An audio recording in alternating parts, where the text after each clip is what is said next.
Dear friends and colleagues, I'm Dr. محمد Abdelkafi. I'm an orthopedic surgeon from Tunisia, and I will have the pleasure to present to you an update on muscle injuries in sport. I have nothing to disclose for this lecture. So let's start with the case of this 19-year-old handball player. He's playing handball in one of the two most important clubs of the capital, and he's also an international handball player. So during a match with his team, he received a direct trauma on his right thigh and decided to continue to play.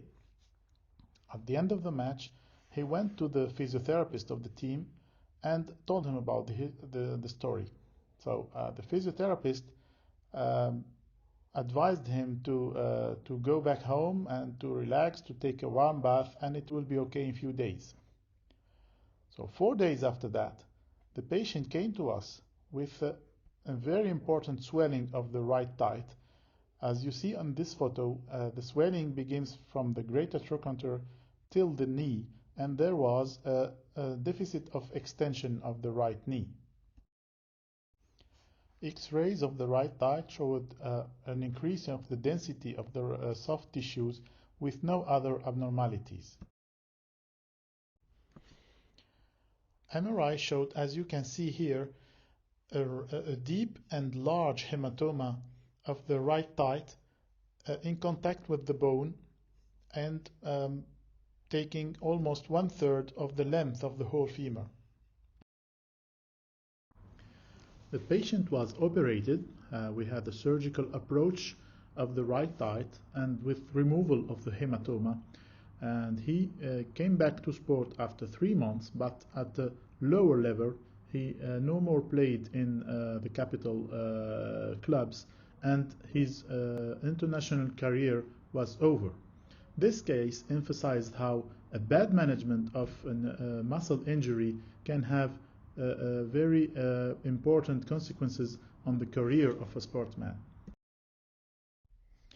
In this presentation, we will talk about the epidemiology of muscle injuries.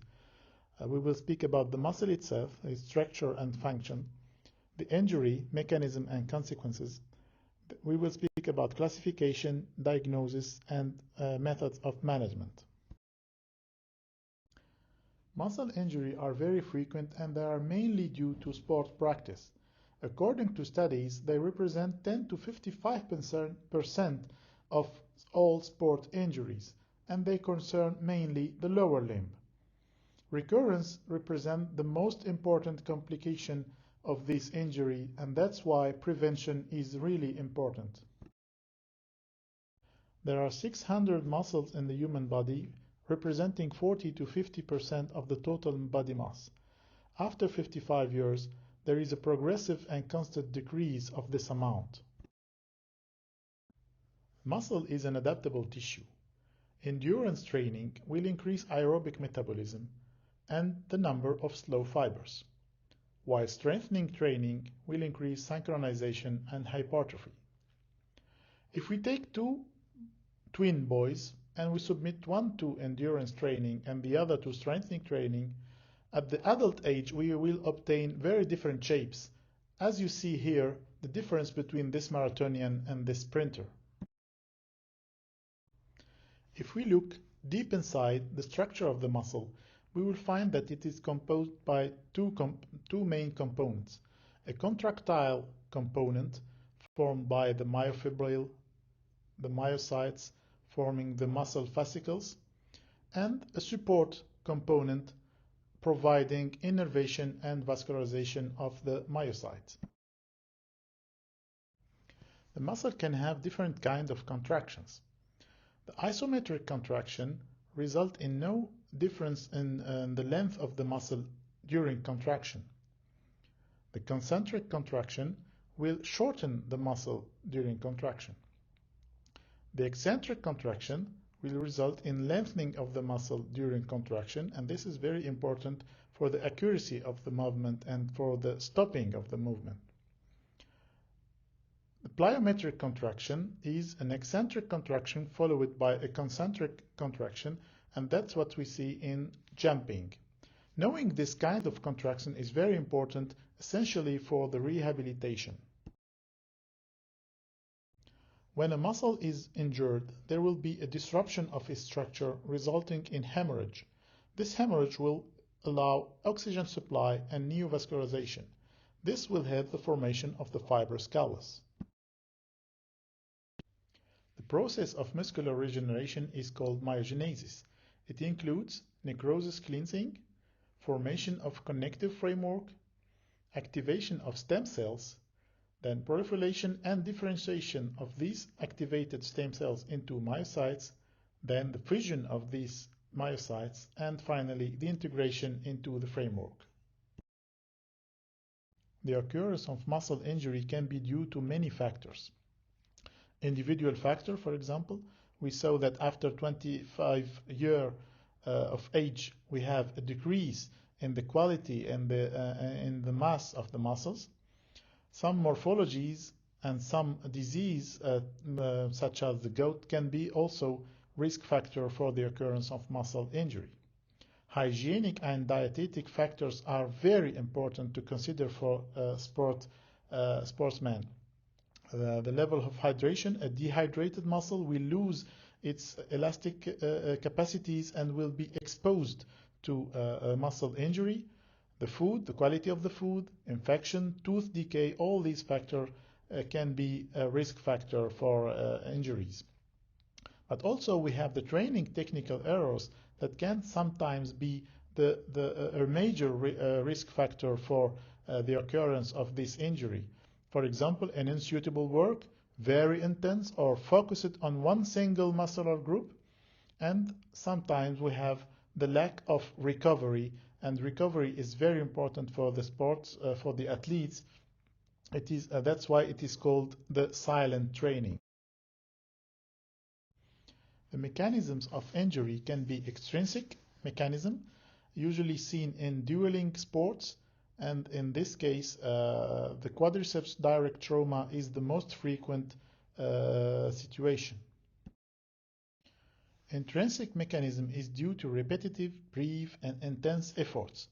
Usually in these cases the biarticular muscles are concerned, especially the hamstring and the quadriceps.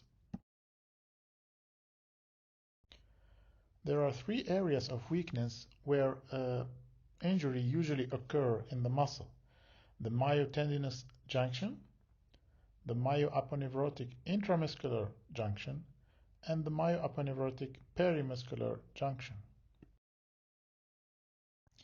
There are several classifications for muscle injuries. The old ones speak about three stages: stage 1, stretching of the muscle fibers; stage 2, partial tear; and stage 3, total tear. And you can see that these are not very accurate classification.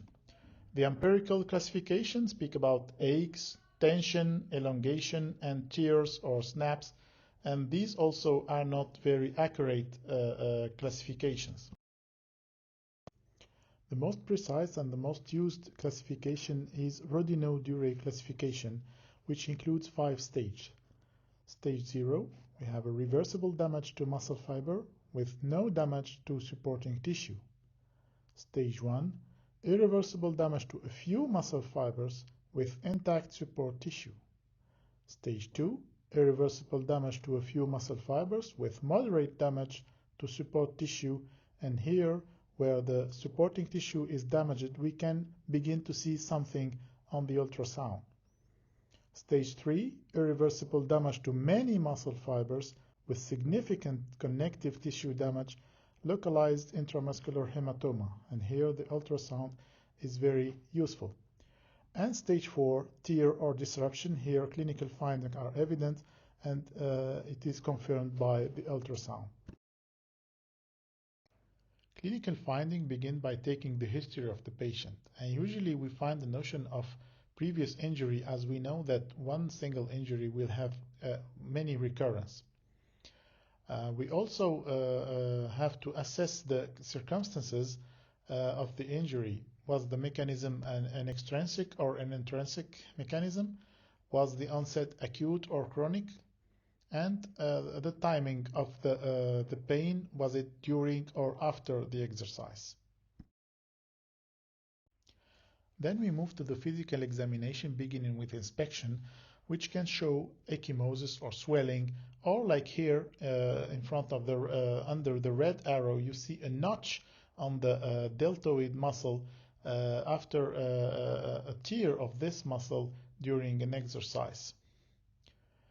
Clinical triad is very important to assess when examining a muscle injury.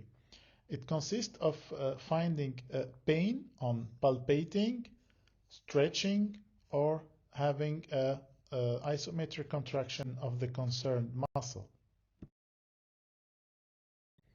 Further investigation can be asked to confirm our diagnosis.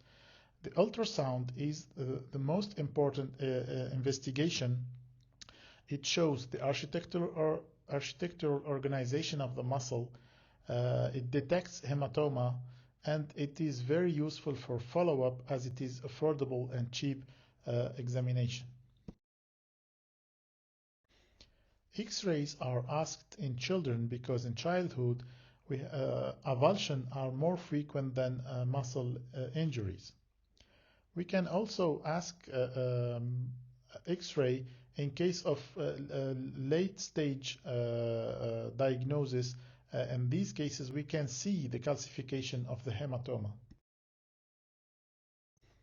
Another very important investigation in a matter of a muscle injury is the isokinetic test. It's basically a dynamometer related to a computer that allows us to do a comparative study of a muscle between the two sides. For example, the right quadriceps versus the left quadriceps.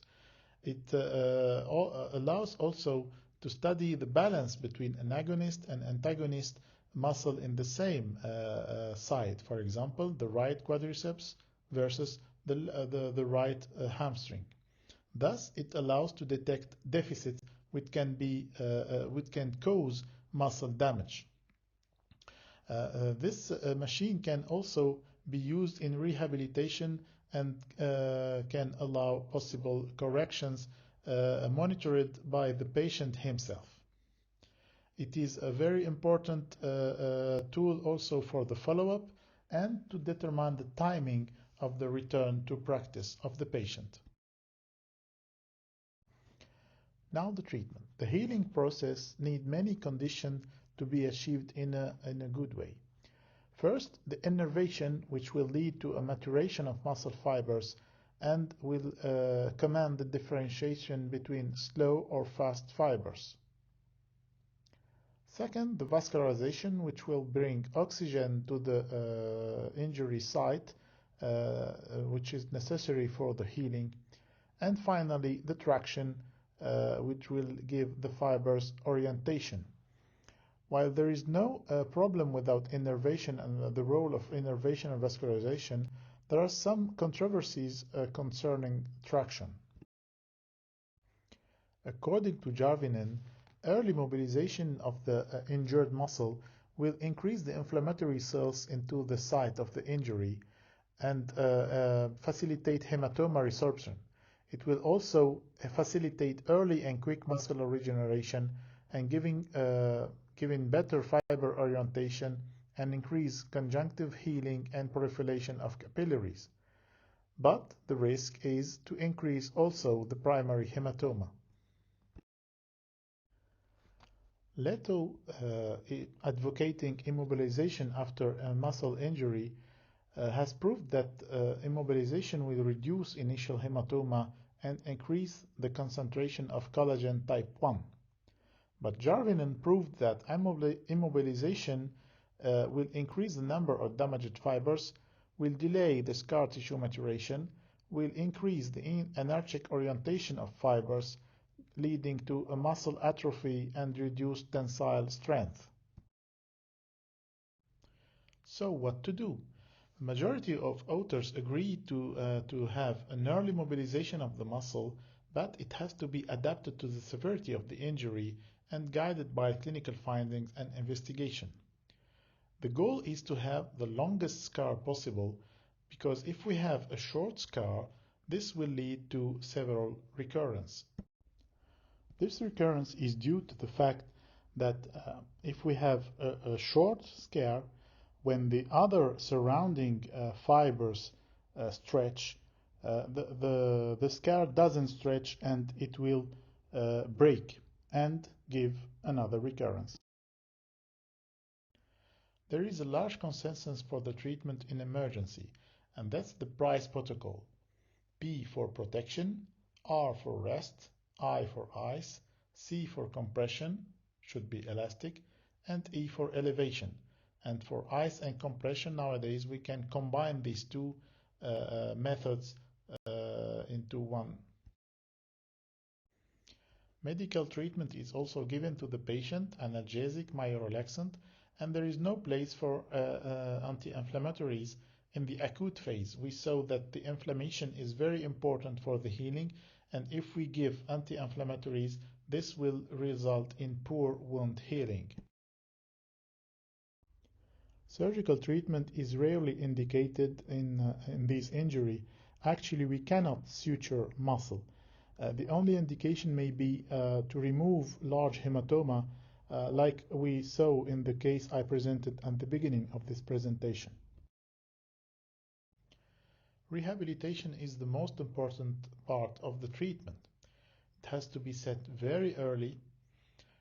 Several studies tried to set rehabilitation protocols, but it's very hard to have a randomized study because the sports are different, the location are different, the level of sport is different, so very difficult to have a precise and reproducible rehabilitation protocol.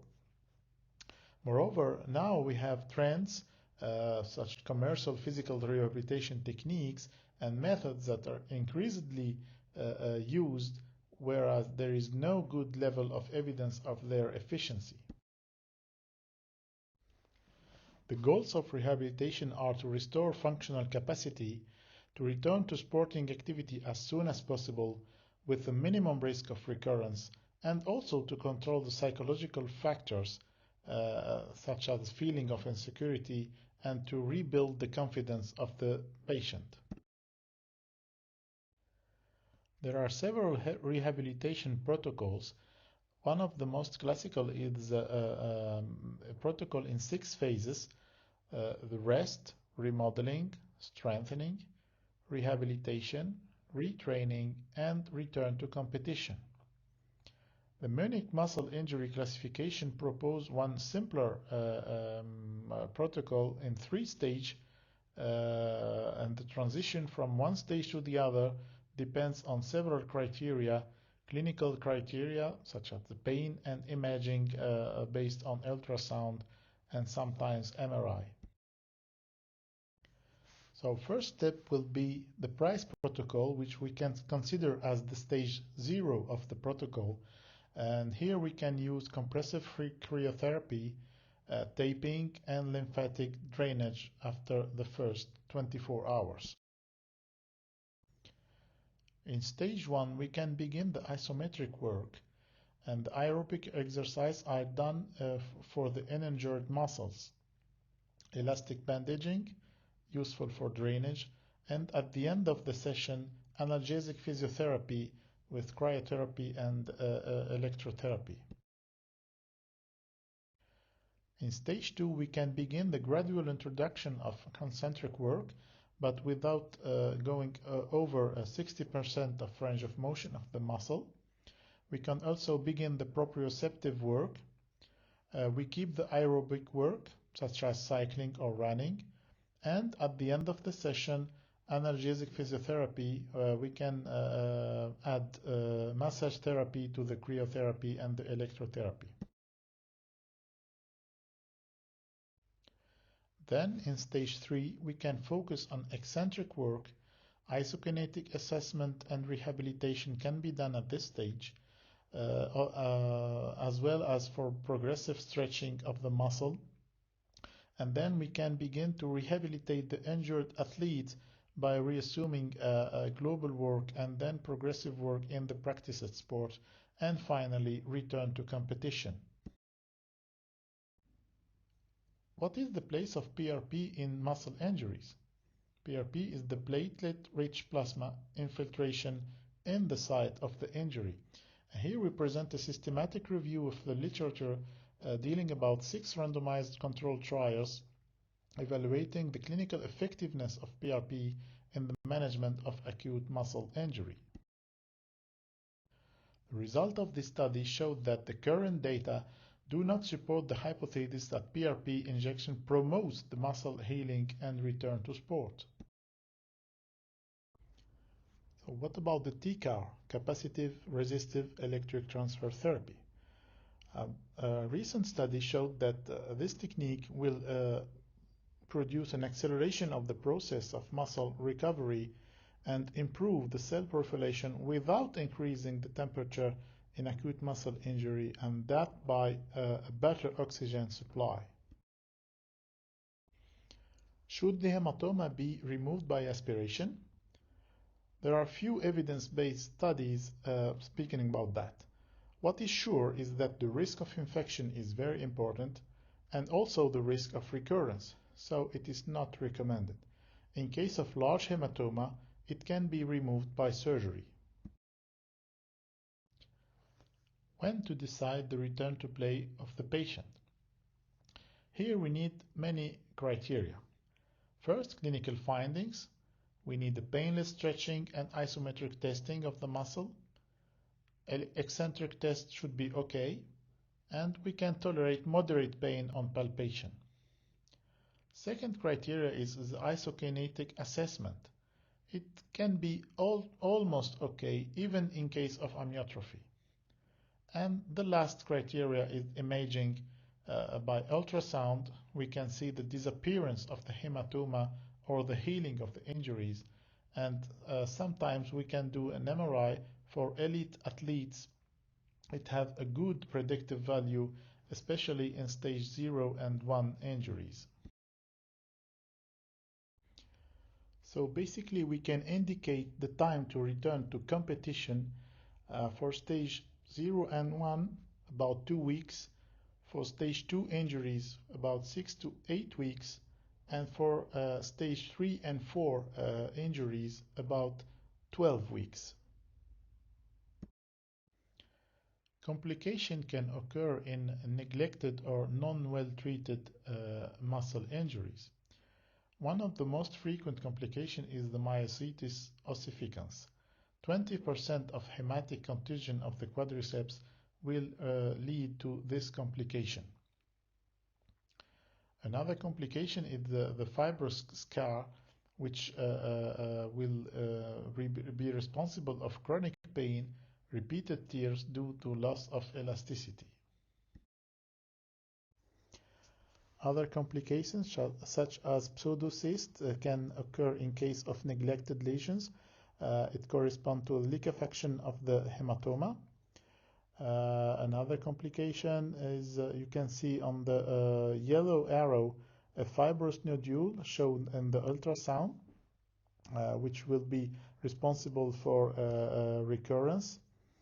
The muscle degeneration, fatty muscle degeneration can also occur. You see here on this MRI on the right side, you see the green arrow correspond to the normal muscle, and from the other side on the red arrow you can see a fatty degeneration of the correspondent muscle, and the intensity on the MRI is more close to the fat, which is peripheral, than the muscle, which is central on this MRI.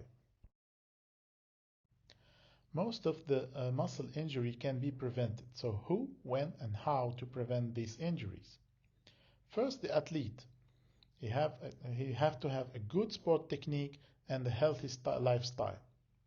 Second, the sport physician. He have to install a longitudinal monitoring, treatment of latent infections,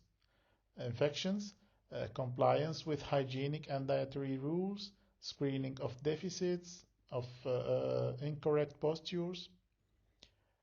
Third, the sport leaders.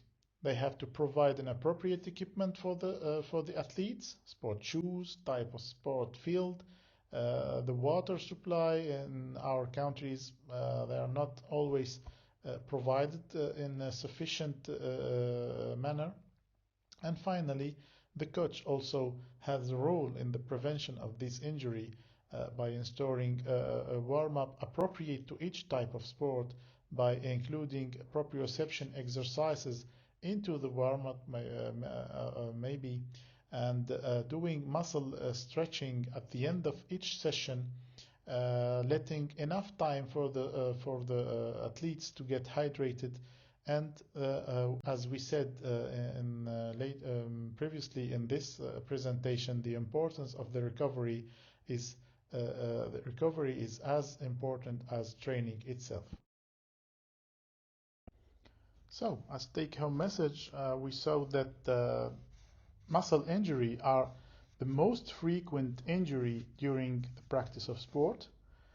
We saw that the existence and persistence of hematoma is the main aggravating factor of this injury, and for that, hematoma should be detected by ultrasound. We saw that immobilization of injured muscle is deleterious, whereas early mobilization will provide good traction and better results. For the treatment, we saw that the emergency protocol is the price protocol, and then there are many phases of the rehabilitation. We saw also that there are many new therapeutic techniques. We should not blindly follow trends. Return to play is decided in base of many arguments, clinical findings, isokinetic testing, and imaging, and that complications are due to poor initial management or too early return to sport, and that prevention is everyone's business. Thank you for your attention.